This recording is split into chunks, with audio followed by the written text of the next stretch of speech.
Um recadinho rápido aqui, gente, para que nós possamos tirar aqui uma grande lição. No evento do bezerro de ouro, quando o povo hebreu, boa parte do povo hebreu, fabricou ali o bezerro de ouro, cometendo aquele grave pecado, trazendo todas as desgraças possíveis.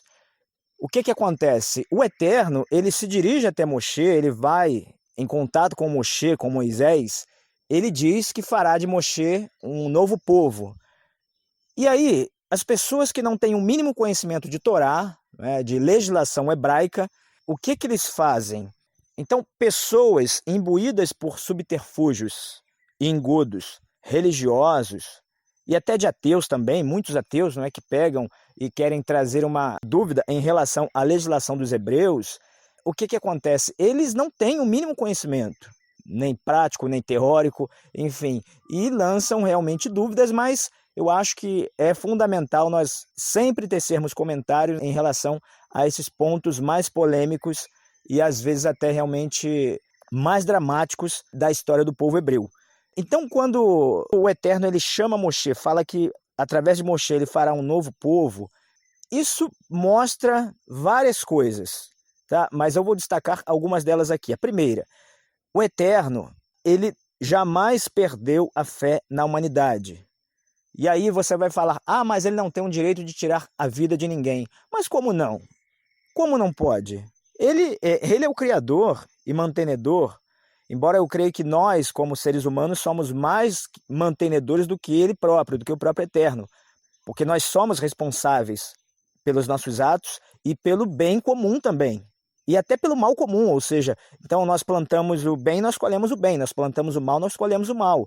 Então nós temos que manter o nosso legado, certo? Então não é apenas jogar a responsabilidade para o Criador em relação àquilo que nos foi entregue. Se eu preciso cuidar bem do meu próprio corpo e eu não cuido, se eu sofrer as consequências, não é castigo, é causa-consequência, certo?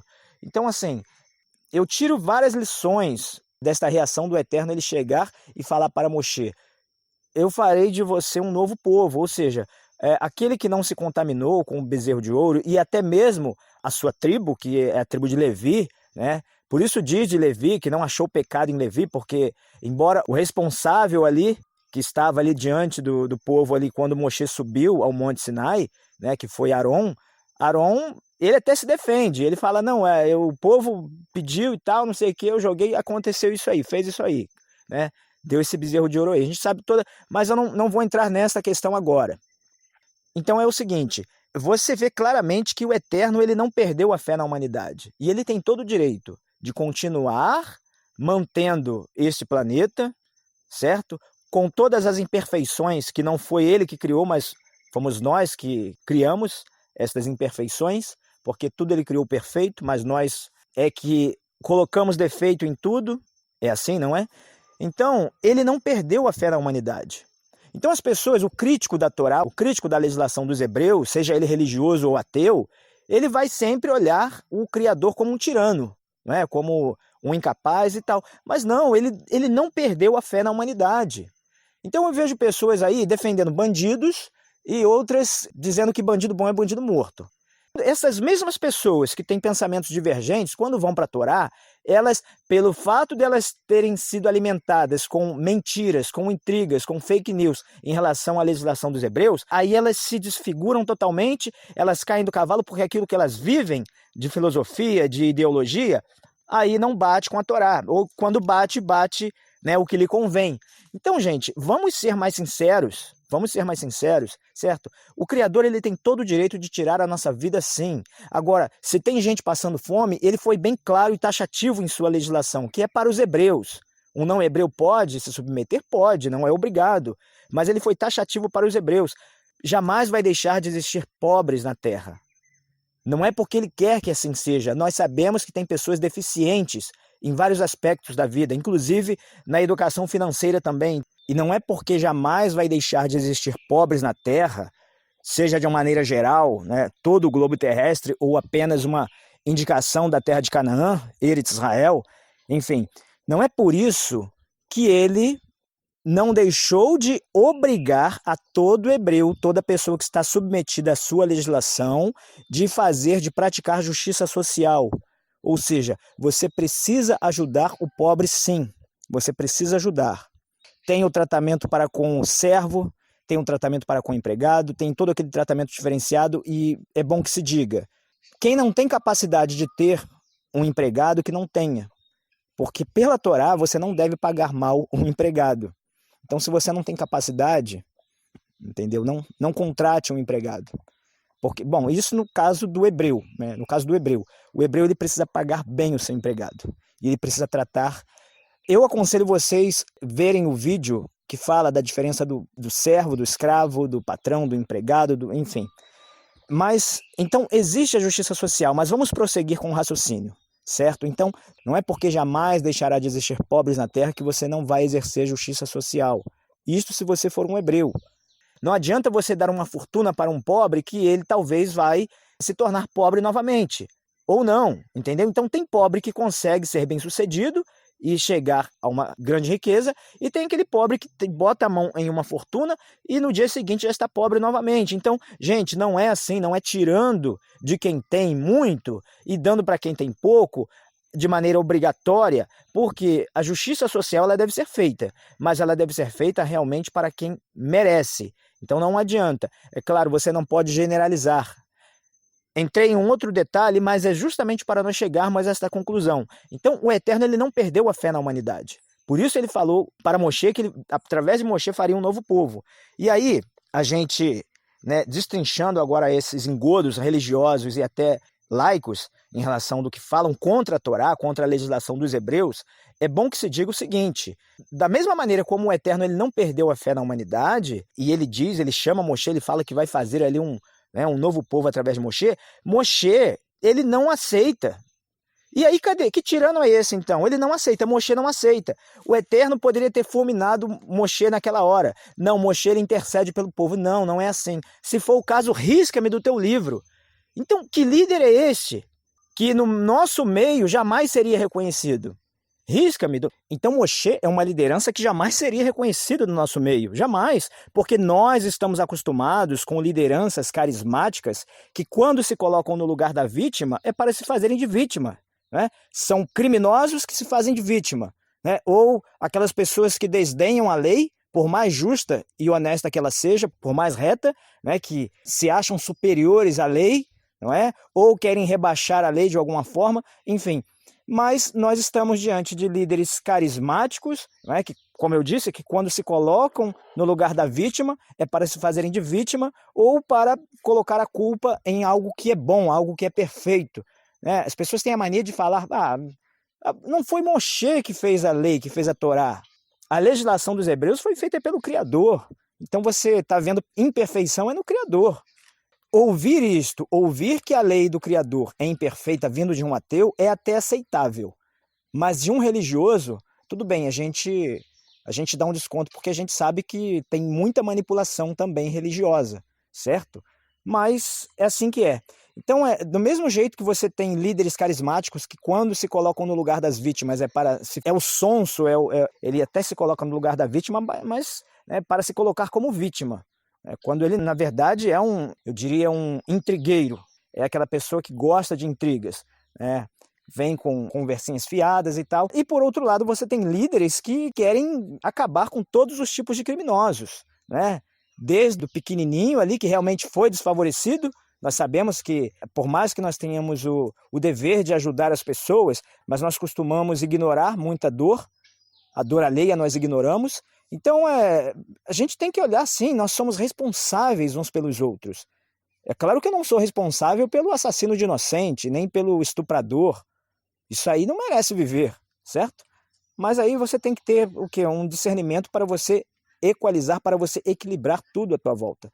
Entendeu? Para você realmente saber aonde é que entra aí, nesse caso. Então, vamos prosseguir.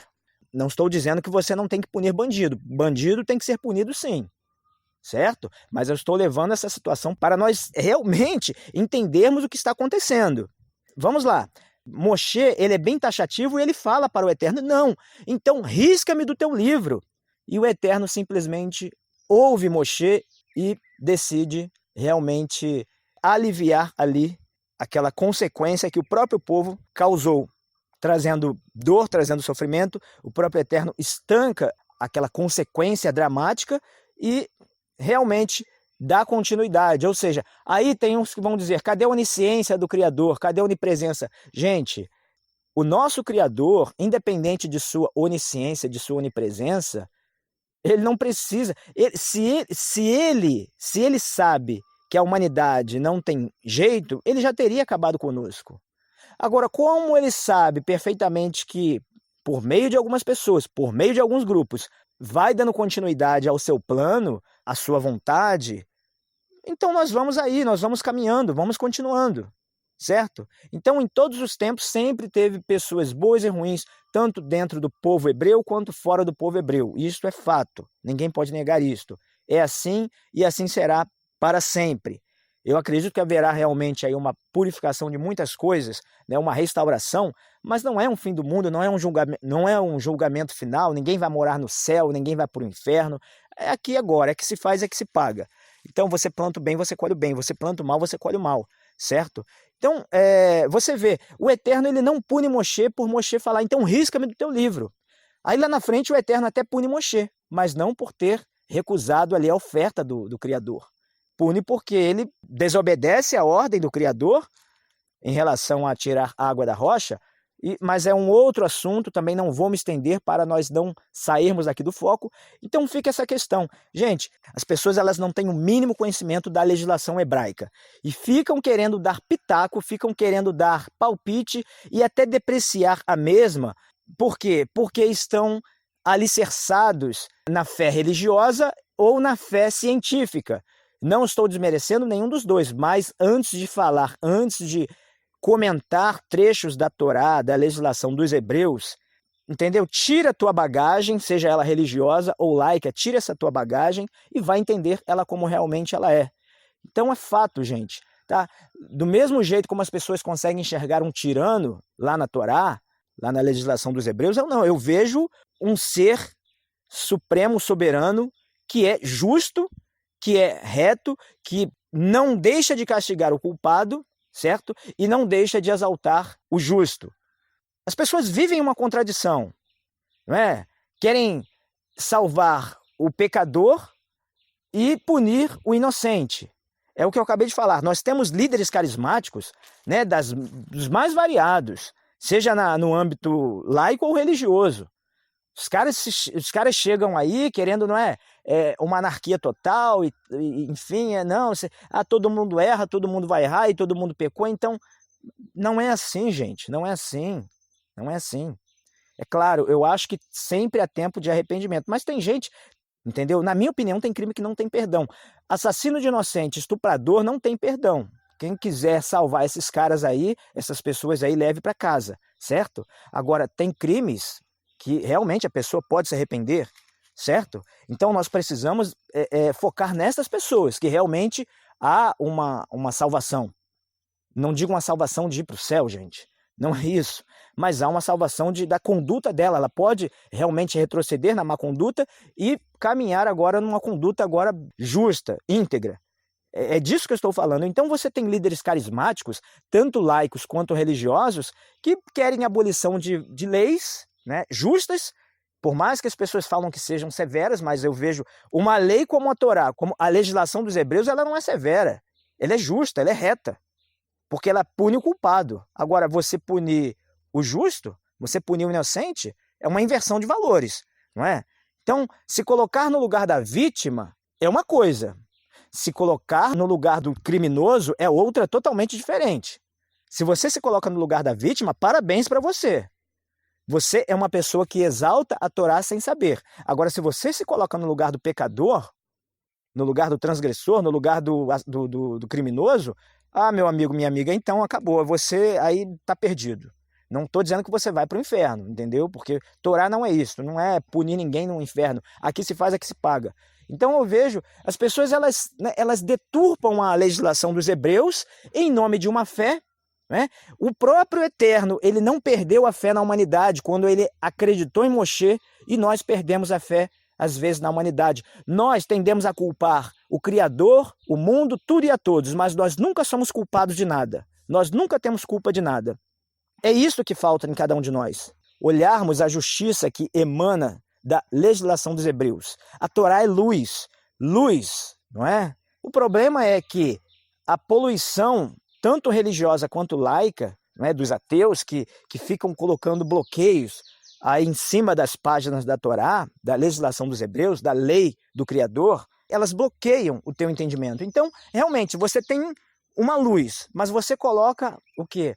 Uma pedra, você coloca um manto negro diante desta luz, né? E esse manto negro, ele pode ser um manto negro criado pelos religiosos ou pelos ateus. Então, cabe a você interpretar a Torá do jeito que ela é e não com o achismo e a opinião religiosa, a opinião laica, mas do jeito como ela realmente é. Porque quando os religiosos e ateus, eles enxergam uma tirania na Torá, enquanto eles enxergam tirania na Torá, eu enxergo justiça, eu enxergo retidão, certo? Aqui se faz, aqui se paga. Se você planta o bem, você colhe o bem. Se você planta o mal, você colhe o mal. Nada mais justo do que isso. Agora as pessoas querem plantar o bem e colher o mal, ou querem plantar o mal e colher o bem? Não existe isso. Não existe. Entendeu? Vamos parar com essa palhaçada, gente. Poxa, é tão simples de entender.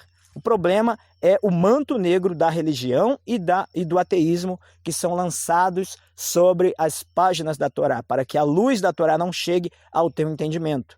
Então, enquanto você não entender, não compreender, você será mais uma peça de manobra no meio dessa massa de manobra que é a massa religiosa e a massa laica. Então não posso fazer nada, certo? Um abraço a todos vocês.